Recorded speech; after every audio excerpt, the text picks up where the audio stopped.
ശരിക്കും നമ്മൾ കുറച്ചു കാലങ്ങളായി കാത്തിരിക്കുന്ന ഒരു പ്രതികരണം കഴിഞ്ഞ ദിവസം വന്നിരിക്കുകയാണ്. ബാലഭാസ്കറിന്റെ ഭാര്യ ലക്ഷ്മി മിണ്ടാതിരിക്കുന്നു, ഒളിഞ്ഞു മാറി നടക്കുന്നു എന്നൊക്കെയാണ് മാധ്യമങ്ങൾ നമ്മളെല്ലാവരും പറഞ്ഞുകൊണ്ടിരുന്നത്. പക്ഷെ ലക്ഷ്മി ഇന്നലെ ഒരു ഇന്റർവ്യൂ കൊടുത്തു. ഒരു ഇന്റർവ്യൂ എന്നതിലുപരി ലക്ഷ്മിക്ക് പറയാനുള്ളത് ലക്ഷ്മി പറഞ്ഞു വെച്ചു. ശാരിക ഇന്റർവ്യൂ കണ്ടിരുന്നു. ഞാൻ കാത്തിരുന്നൊരു ഇന്റർവ്യൂ ആയിരുന്നത്. കാരണം ഇതിനെ എങ്ങനെ ശില്പ പറയേണ്ടത്, സോഷ്യൽ മീഡിയ പുകച്ച് പുറത്ത് ചാടിച്ചു ബാണത്തിൽ നിന്ന് ലക്ഷ്മി എന്ന് വേണം പറയാൻ. കൃത്യമായിട്ട് അങ്ങനെ പറയാൻ പറ്റും. കാരണം 6 വർഷമായി ബാലഭാസ്കർ 2018 മരിക്കുന്നത്. അതിനെതിരെ ഒരുപാട് കിംവദന്തികൾ കഴിഞ്ഞ കുറച്ച് നാളുകൾ ഇങ്ങനെ പോഞ്ഞുകൊണ്ടിരിക്കുന്ന ഈ ഒരു കലാഭവൻ, അയാളുടെ പേര് ഞാൻ മറന്നുപോയി, അദ്ദേഹം കലാഭവനിൽ വർക്ക് ചെയ്യുന്ന ഒരു മനുഷ്യൻ പിന്നെ വന്നിട്ട് സാക്ഷിയാണ്, ദൃക്സാക്ഷിയാണ്, അങ്ങനെ കുറെ കാര്യങ്ങൾ നടക്കുന്നുണ്ട്. അതുകൂടാതാണ് ഈ ഇടയ്ക്ക് അവരുടെ അർജുനെ സ്വർണ്ണവേട്ടയിൽ പിടിച്ചു, ഡ്രൈവറായിട്ടുള്ള അത് പിടിക്കപ്പെട്ടു. അതോടുകൂടി പിന്നെ അങ്ങ് ചൂടൻ ചർച്ചകളായി മാറുന്നു. പക്ഷെ അപ്പോഴും ലക്ഷ്മി മൗനമായിട്ടിരുന്നു. ഇതിനു മുൻപ് ബാലഭാസ്കറിന്റെ വിഷയം ഒന്ന് തണുക്കും, വീണ്ടും അത് ആളിക്കത്തും. അപ്പോഴൊന്നും എനിക്ക് അദ്ദേഹത്തിനുള്ള കുറച്ച് നാളല്ലേ ഉള്ളൂ, അദ്ദേഹത്തിനുള്ള ട്രിബ്യൂട്ട് ആയിരിക്കാം. ഓരോ വർഷവും ബാഷ്പാഞ്ജലി പോലെ ഇങ്ങനെ പൊങ്ങി വരുന്നു. റിസൾട്ട് കാര്യങ്ങളൊന്നും കിട്ടുന്നില്ലെങ്കിലും കാലാകാലങ്ങളായിട്ട് അദ്ദേഹത്തെ ആൾക്കാർ സീരിയസ്ലി. അവസാനം ബാലഭാസ്കറിന്റെ അച്ഛൻ പറഞ്ഞു ലക്ഷ്മിയായിട്ട് ഒരു കോൺടാക്റ്റും ഇല്ല, ലക്ഷ്മി ഞങ്ങളെ കോൾ എടുക്കുന്നില്ല, 1-2 പ്രാവശ്യമാണ്. അതിനൊക്കെ ശേഷമാണ് ഇപ്പൊ ലക്ഷ്മി അവതരിച്ചിരിക്കുന്നത്. അവതരിച്ചതെന്നല്ല, ഇങ്ങനെ എന്താ പറയാ, മനോരമക്കാര് അവരെ പുഷ്പസിംഹാസനത്തിൽ ഏറ്റിക്കൊണ്ടിരിക്കുന്നു. അതിൽ എനിക്ക് മനോരമയെ കുറ്റം പറയാൻ തോന്നുന്നു. കുറ്റം പറയാനല്ല, ഒരിക്കലും നമുക്ക് ഇപ്പൊ നമ്മൾ തന്നെ ഒരു ഇന്റർവ്യൂവിന് ഒരു ഗസ്റ്റിനെ വിളിക്കണം, പ്രത്യേകിച്ച് ഇത്തരത്തിൽ വിവാദമുള്ള ഒരു ഗസ്റ്റിനെ നമ്മൾ വിളിക്കണം. സോ അവരെ കംഫർട്ട് നമുക്ക് നോക്കിയേ പറ്റത്തുള്ളൂ. കാരണം അവര് വരുന്നതേ വലിയൊരു കാര്യമാണ്.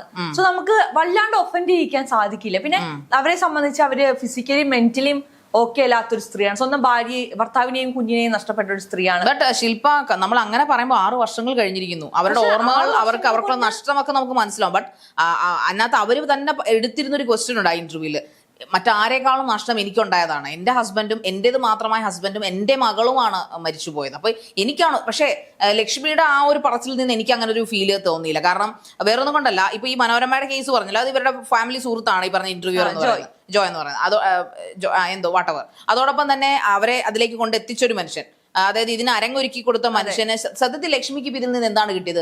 തെറിപ്പൂരമാണ്. സോഷ്യൽ മീഡിയ ഇത്രയും കാലം കുറച്ചെങ്കിലും സ്നേഹം ആൾക്കാർക്ക് അവരോടുണ്ടായിരുന്നു. ഈ പറയുന്ന കലാകാരന്മാർ ആര് തന്നെ ആയാലും, അവരുടെ ഫാമിലി ആയാലും, ആൾക്കാരെ ഞങ്ങളെ വേണ്ട. പണ്ട് പൃഥ്വിരാജ് പറഞ്ഞിരുന്നു എന്റെ സിനിമ ഇഷ്ടപ്പെടുന്നവർ പോയി സിനിമ കണ്ടാൽ മതിയെന്ന്. അതുപോലെ അതല്ല അത് കഴിഞ്ഞ് അദ്ദേഹം തിരുത്തി. അദ്ദേഹം പിന്നെ വിനയത്തിലേക്ക് താഴേക്ക് ഇറങ്ങി വന്നു. മോഹൻലാലിനെ മമ്മൂട്ടി എതിർത്ത് പറഞ്ഞ നാൾ മോഹൻലാലിനെ മമ്മൂട്ടി കയ്യിൽ തോളത്തിട്ട് നടക്കുന്ന കാഴ്ചകളാണ് പിന്നീട് നമ്മൾ കണ്ടുകൊണ്ടിരുന്നത്. വാട്ടവർ മെച്യൂരിറ്റി, അതൊരു മെച്യൂരിറ്റിയാണ് വാട്ടവർക്ക്. പക്ഷേ ഇപ്പൊ ബാലഭാസ്കർ ഏതൊരു വയലിനിസ്റ്റ് ആയാലും, ഏതൊരു ഗിറ്റാറിസ്റ്റ് ആയാലും, ഹൂഎവർ ദ ആർട്ടിസ്റ്റ്, അദ്ദേഹം എപ്പോഴും ജനങ്ങളുമായിട്ട് പ്രതിജ്ഞാബദ്ധനാണ്. അല്ലെങ്കിൽ അദ്ദേഹം ഒരു ബാധ്യതയുണ്ട്. തീർച്ചയായിട്ടും അദ്ദേഹത്തെ അറിയാൻ കാരണക്കാർ എപ്പോഴും അദ്ദേഹത്തിന്റെ കലകൾ ആസ്വദിക്കുന്ന പ്രേക്ഷകരാണ്.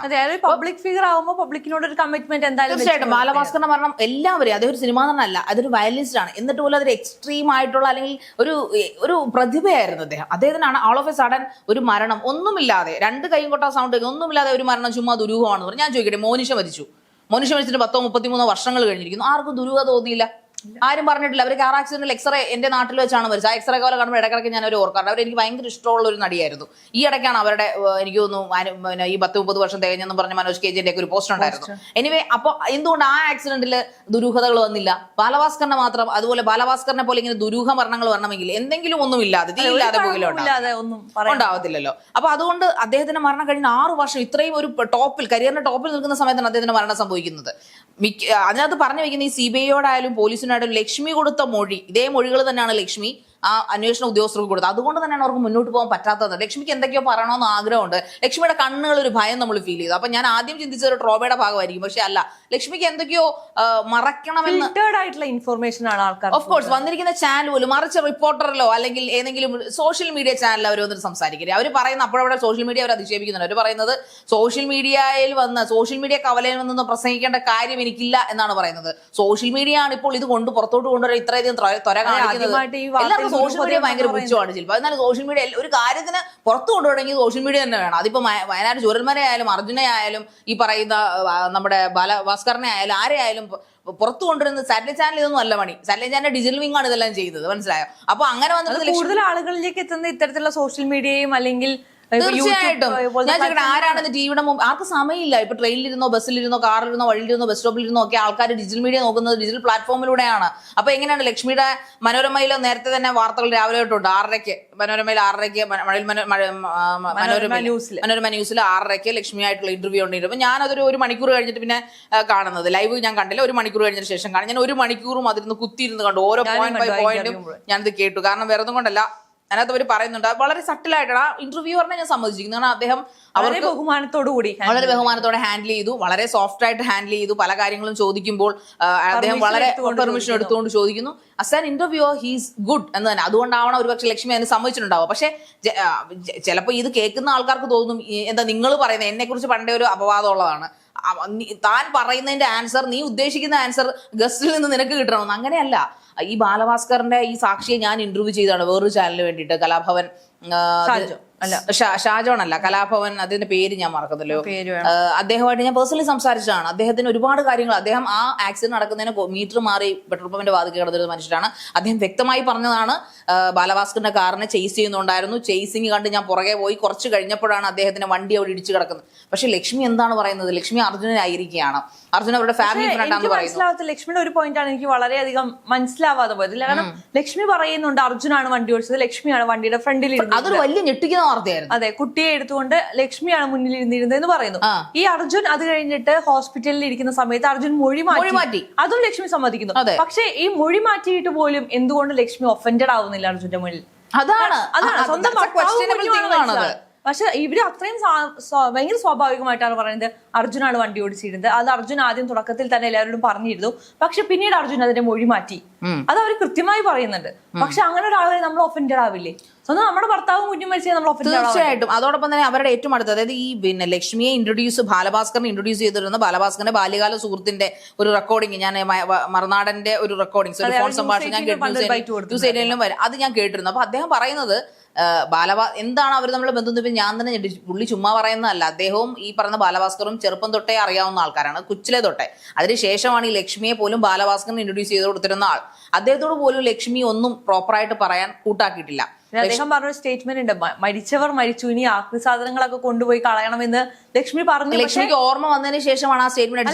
ആദ്യം അദ്ദേഹം അത് അങ്ങനെയാണ് പറഞ്ഞത്. പക്ഷെ പിന്നീട് ഇന്നലത്തെ മറുനാടന്റെ വയറ്റിൽ അദ്ദേഹം മാറ്റി പറഞ്ഞിട്ടുണ്ട്. അദ്ദേഹം പറഞ്ഞിട്ടുണ്ട് മേ ബി ലക്ഷ്മി സമയത്താണ് ആയിരിക്കാം, അത് സംഭവിക്കാം, അതൊക്കെ നമ്മൾ അംഗീകരിക്കുന്നു. പക്ഷെ അതിനൊക്കെ ഇപ്പുറം ശേഷം അവർക്ക് ഒരു ചാനലിനെ അഭിമുഖീകരിച്ച് വളരെ ക്രിസ്റ്റൽ ക്ലിയർ ആയിട്ട് ഒരു എന്താ പറയുക, വളരെ കോൺഫിഡന്റ് ആയിട്ടാണ് ലക്ഷ്മി അത് അവിടെ ഇരുന്ന് പറഞ്ഞത്. ലക്ഷ്മിയുടെ കണ്ണുകളിൽ ഒരു പകപ്പോ അല്ലെങ്കിൽ ഒരു എന്താ പറയുന്ന ഒരു വിങ്ങിപ്പൊട്ടുന്ന മനസ്സോ അല്ലെങ്കിൽ ഒരു ഒന്നും പറഞ്ഞില്ല, വളരെ ചിരിച്ചുകൊണ്ട്, വളരെ സട്ടിലായിട്ട് ചിരിച്ചുകൊണ്ട് ആ മനുഷ്യനെക്കാളും ഇന്റർവ്യൂറെക്കാളും കോൺഫിഡന്റ് ആയിട്ടിരുന്നുകൊണ്ടാണ് ലക്ഷ്മി അവരോട്. അപ്പം അതിന് അവർ ഫിസിക്കലി ആൻഡ് മെന്റലി പ്രിപ്പയർഡ് ആയത്, 101% പ്രിപ്പയർഡ് ആയതുകൊണ്ടാണ് അവർ ഇന്റർവ്യൂറിന് മുമ്പിൽ വന്നിരിക്കുന്നത്. അതും 1 മണിക്കൂർ കൊടുത്തിരിക്കുന്ന ഒരു ഇന്റർവ്യൂ.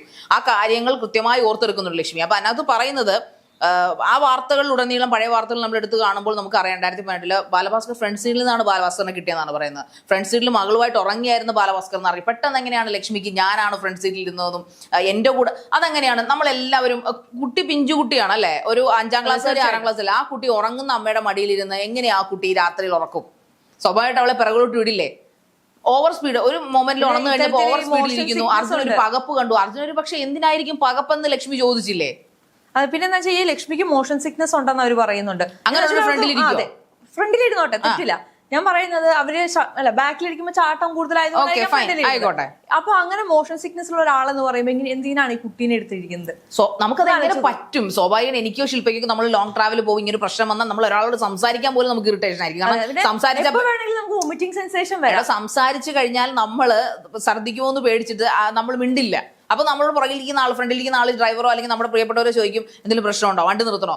അപ്പോൾ തീർച്ചയായിട്ടും കുഞ്ഞിനെ എങ്ങനെ അവൾ ഹാൻഡിൽ ചെയ്തിട്ടുണ്ടാവും, അല്ലെങ്കിൽ ലക്ഷ്മി എന്ന് പറഞ്ഞ വ്യക്തി കുഞ്ഞിനെ. അപ്പോൾ അതൊരു കള്ളവല്ലേ എന്ന് എനിക്കത് ഫീൽ ചെയ്തു. പിന്നെ അതുപോലെ അർജുന്റെ കാര്യം പറയുമ്പോൾ, അർജുനെ അവരുടെ റിലേറ്റീവ് ആണെന്ന് പറയുന്നു. അർജുൻ എങ്ങനെയാണ് അവർ relative? He's from a Namboothiri family എന്നാണ് ഞാൻ അറിഞ്ഞിരിക്കുന്നത്. അല്ല, റിലേറ്റീവ് ആണെന്നല്ല ലക്ഷ്മി പറഞ്ഞു വയ്ക്കുന്നത്. ലക്ഷ്മി പറയുന്നത് ഏതോ ഒരു കുടുംബത്തിലുള്ള ഒരാളുടെ, അവരുടെ കുടുംബമോ സുഹൃത്തോ എന്ന രീതിയിലാണ് അങ്ങനെയാണോ പറഞ്ഞു വയ്ക്കുന്നത്. കാരണം ഒരുപാട് പേര് അതിനെ തെറ്റായി പറഞ്ഞു. പക്ഷെ നമ്മൾ ആ ഇന്റർവ്യൂ കൃത്യമായി കാണുമ്പോൾ ലക്ഷ്മി പറയുന്നുണ്ട് പെരിന്തൽമണ്ണയിലോ എവിടെയോ ഉള്ള ഒരു കുടുംബത്തിലുള്ള ഒരാളുടെ അവിടെ പോയപ്പോൾ പരിചയപ്പെട്ട ചെയ്യപ്പെട്ട പിന്നെ പൂന്തോട്ടം ലത എന്ന് പറയുന്ന സ്ത്രീയുമായിട്ട്. പക്ഷെ പൂന്തോട്ടം ലതയെ കുറിച്ചൊന്നും ലക്ഷ്മി ഇന്റർവ്യൂവിൽ പറഞ്ഞിട്ടില്ല. അപ്പൊ ഞാൻ ചോദിക്കട്ടെ, ഹസ്ബൻഡിന്റെ അവര് പ്രത്യേകം എനിക്കറിയില്ല ബാലഭാസ്കറിന്റെ സാമ്പത്തിക ഇടപാടുകൾ എനിക്കറിയില്ല എന്ന് പറയുന്നു. പറഞ്ഞത് മാത്രമേ അറിയുള്ളൂ എന്ന് പറയുന്നത്. അപ്പൊ സ്വാഭാവികമായിട്ടും ഈ പറയുന്ന പൂന്തോട്ടം ലതയുടെ വീട്ടിലേക്ക് ഏതാണ്ട് 40 ലക്ഷത്തിന്റെ എമൗണ്ട്, ഈ പറയുന്ന പോലെ ബാലഭാസ്കറിൽ പോലും കരിനിഴൽ വീഴ്ത്തുന്ന തരത്തിലുള്ള അലിഗേഷൻസ് അദ്ദേഹത്തിനെതിരുണ്ട്. അതുകൊണ്ട് ലക്ഷ്മി അതിനകത്തൊരു പോയിന്റിൽ ഇന്റർവ്യൂ ചോദിക്കുന്നുണ്ട്, എന്തുകൊണ്ടാണ് ഇത്രയും വർഷങ്ങൾക്ക് ഇപ്പുറം താങ്കൾ ഇന്റർവ്യൂ തരാൻ തയ്യാറെന്ന് ചോദിച്ചതിന് ലക്ഷ്മി പറഞ്ഞ മറുപടി എന്ന് പറഞ്ഞാൽ,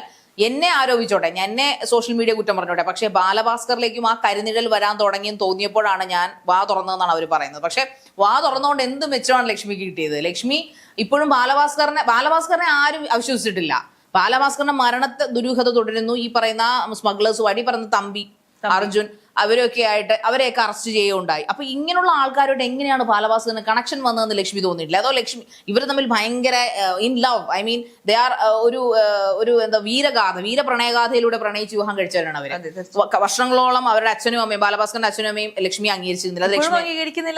ലക്ഷ്മിയുടെ അമ്മ, ബാലഭാസ്കറിന്റെ അമ്മ ലക്ഷ്മി അംഗീകരിച്ചിട്ടില്ല. ബട്ട് അച്ഛൻ ഈസ് ഓക്കെ വിത്ത് ദാറ്റ്. അപ്പൊ അച്ഛനെ കോണ്ടാക്ട്, പ്രത്യേകിച്ചും ഇങ്ങനൊരു, ഞാൻ ചോദിക്കട്ടെ, നമുക്കൊരു അപകടം വരുമ്പോഴാണ് ഇതെല്ലാം മറന്നത്. പ്രത്യേകിച്ചും മരിക്കുന്നതോ അപകടപ്പെടുന്നതോ നമ്മുടെ ഏറ്റവും പ്രിയപ്പെട്ടവരാകുമ്പോൾ പിന്നെ ഈ വെന്ററ്റ് കീപ്പ് ചെയ്യുന്നതിൽ അർത്ഥവുമില്ല. അവർ പ്രായമായ അമ്മയുടെ കാര്യം അവിടെ നിൽക്കട്ടെ, അച്ഛൻ, പിന്നെ ഏറ്റവും പ്രിയപ്പെട്ട മാമൻ മരണമടഞ്ഞു, ശശികുമാർ എന്തോ അദ്ദേഹത്തിന്റെ പേര് നോക്കുന്നത്, ശശീന്ദ്രൻ എന്തോ, പുള്ളിക്കാരൻ മരിച്ചപ്പോഴും ലക്ഷ്മി വന്നിരുന്നില്ല എന്ന് പറയുന്നു. അതോടൊപ്പം തന്നെ ബാലഭാസ്കറിന്റെ നേർപങ്ങൾ മരിച്ചപ്പോൾ ഈ സഹോദരനും സഹോദരിയും ഈ മാമൻ ഇവരുടെ റിലേഷൻഷിപ്പിനെ സപ്പോർട്ട് ചെയ്തിരുന്ന ഒരാളാണ്. അതൊക്കെ എന്തായിരിക്കും ലക്ഷ്മി അതെന്തുകൊണ്ടാവാതെ ചെയ്തത്? ഈ ചോദ്യങ്ങൾ ആ ഇന്റർവ്യൂവർ ചോദിച്ചിരുന്നെങ്കിൽ നമുക്ക് തോന്നിയിട്ടുള്ള ചോദ്യങ്ങളാണ്. തീർച്ചയായിട്ടും. എന്തുകൊണ്ട് ഈ അമ്മാവൻ എന്ന് പറഞ്ഞു, ലക്ഷ്മി തന്നെ ആ ഇന്റർവ്യൂവിൽ പലവട്ടം പറഞ്ഞു വെക്കുന്നുണ്ട്, അമ്മാവന്റെ വീട്ടിലേക്ക് എന്നെ കൊണ്ടുപോകുമായിരുന്നു, അവിടെ അമ്മാവനോട് അത്രയും ബന്ധമുണ്ടായിരുന്നു, ഒരുമിച്ചിരുന്ന് വയലിൻ വായിക്കുന്ന വീഡിയോസ് ലക്ഷ്മി ഉണ്ടെന്നാണ് പറയപ്പെടുന്നത്. അപ്പൊ അങ്ങനെ അത്രയും ആ ഇന്റർവ്യൂവിൽ അത് പറയുമ്പോ എന്തുകൊണ്ട് ഈ അമ്മാവന്റെ മരണത്തിൽ ലക്ഷ്മി പങ്കെടുത്തില്ല?